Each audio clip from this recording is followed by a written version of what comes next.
Ketersediaan air bersih untuk air minum di Indonesia masih terbilang belum mencukupi. Hal ini sangat disayangkan mengingat air adalah salah satu hal penting untuk keberlangsungan suatu kehidupan. Sumber air yang bisa dimanfaatkan berasal dari air permukaan tanah dalam kondisi diam atau mengalir seperti air sungai. Akan tetapi sungai di Indonesia terbilang belum bisa dipergunakan secara langsung karena kandungan airnya yang kurang baik dalam hal kualitas dan sanitasi. Berdasarkan Badan Pusat Statistik, tahun 2019 menyatakan bahwa ketersediaan air permukaan tanah di Indonesia 53 dari 98 air sungai memiliki kualitas air yang tidak layak digunakan. Di samping hal tersebut, pengolahan air sungai dapat menjadi alternatif solusi dari kurangnya ketersediaan air minum yang aman untuk dikonsumsi. Pengolahan ini menggunakan teknologi yang mampu memisahkan partikel atau zat yang terkandung dalam air sungai untuk menghasilkan kemurnian air yang aman untuk dikonsumsi oleh tubuh manusia. Air sungai dipilih dengan alasan Indonesia memiliki banyak sungai yang perlu dioptimalisasi pemanfaatannya. Untuk menjawab hal tersebut, ASAM, air sungai untuk air minum hadir sebagai inovasi pengolahan air sungai menjadi air minum layak konsumsi menggunakan teknologi reverse osmosis.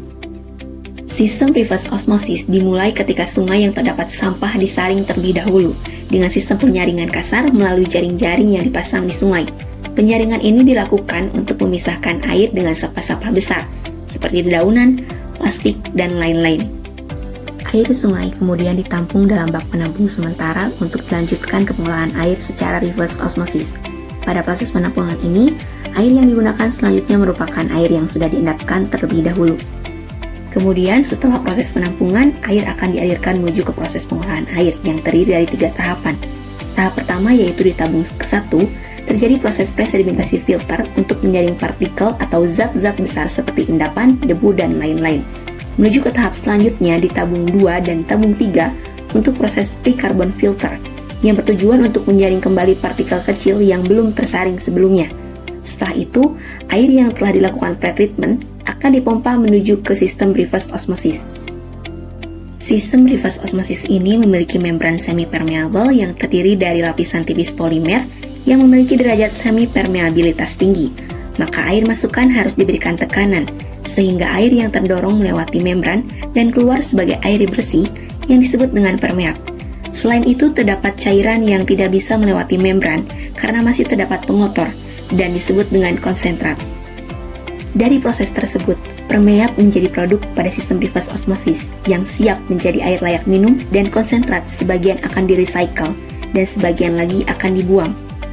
Hasil pengolahan air dari reverse osmosis akan ditampung terlebih dahulu dalam tangki penampung utama yang selanjutnya akan dihubungkan dengan beberapa tangki penampung cabang menggunakan pipa hantar utama yang memiliki debit yang besar. Air dari tangki penampung cabang akan dialirkan menuju rumah warga dengan menggunakan pipa hantar cabang yang memiliki debit air yang disesuaikan dengan kebutuhan tiap rumah masyarakat.